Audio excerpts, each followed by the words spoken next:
সাভারের জাতীয় স্মৃতিসৌধে পুষ্পস্তবক অর্পণের মাধ্যমে শহীদদের প্রতি বিনম্র শ্রদ্ধা নিবেদন করেছে জাতীয় নাগরিক পার্টির অঙ্গ সংগঠন জাতীয় যুব শক্তি। এ সময় সংগঠনের আহ্বায়ক অ্যাডভোকেট তারিকুল ইসলাম, মুখ্য সংগঠক ইঞ্জিনিয়ার ফরহাদ সোহেল সহ কেন্দ্রীয় নেতৃবৃন্দ উপস্থিত ছিলেন। পুষ্পস্তবক অর্পণের পর 1 মিনিট নীরবতা পালন করা হয়। পরে সংবাদ মাধ্যমকে জাতীয় যুব শক্তির আহ্বায়ক অ্যাডভোকেট তারিকুল ইসলাম বলেন, যুব শক্তি কখনো অন্য দলের যুব সংগঠনের মতো হবে না, ক্ষমতায় টিকে থাকার হাতিয়ার হিসেবে ব্যবহৃত হবে না। দেশের মূল চালিকা শক্তি এই যুব সমাজকে কাজে লাগানোর লক্ষ্য নির্ধারণ করেছি আমরা। যে কোনো অন্যায়ের বিরুদ্ধে বলিষ্ঠ অবস্থান রাখবে যুব শক্তি। অতিবিলম্বে জুলাই ঘোষণাপত্র দিতে সরকারের প্রতি আহ্বান জানিয়ে তিনি বলেন, জুলাই ঘোষণাপত্রের ইস্যুকে বাধাগ্রস্ত করার জন্য অনেক অপশক্তি যারা রাজপথে সক্রিয় আছে। জাতীয় যুব শক্তি জুলাই ঘোষণাপত্র বাস্তবায়ন করতে রাজপথে কর্মসূচি ঘোষণা করা ও তা বাস্তবায়নের আগ পর্যন্ত আন্দোলন চালিয়ে যাবে।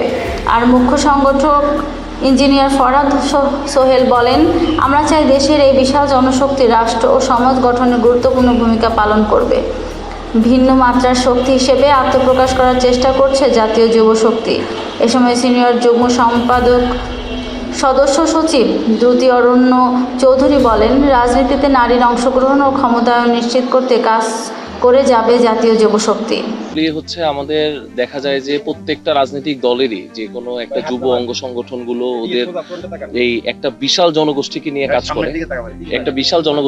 কাজ করে, তো বারবারই দেখা যায় রাজনৈতিক পট পরিবর্তনের প্রেক্ষিতে এই বিশাল যুব শক্তিকে বিভিন্ন রাজনৈতিক দল তাদের লাঠিয়াল বাহিনী হিসাবে তাদের ব্যক্তিগত এজেন্ডার একটা হিসাবে বাস্তবায়নের ক্ষেত্রে ওদেরকে ব্যবহার করে যাচ্ছে।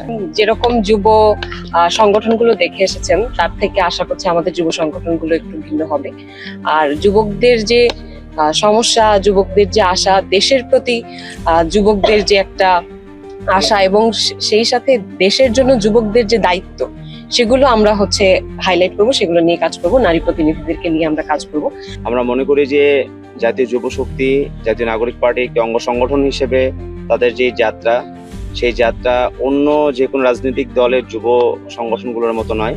আমরা মনে করি যে বাংলাদেশের মধ্যে গত 53 বছরে যুব সংগঠনগুলো টেন্ডারবাজি, চাঁদাবাজি, ক্যাডারবাজির একটি হাতিয়ার হিসেবে তারা হয়েছে। প্রত্যেকটা রাজনৈতিক দল তাদের যুব সংগঠনগুলোকে তারা ক্ষমতায় টিকে থাকার একটি হাতিয়ার হিসেবে তারা ব্যবহার করে।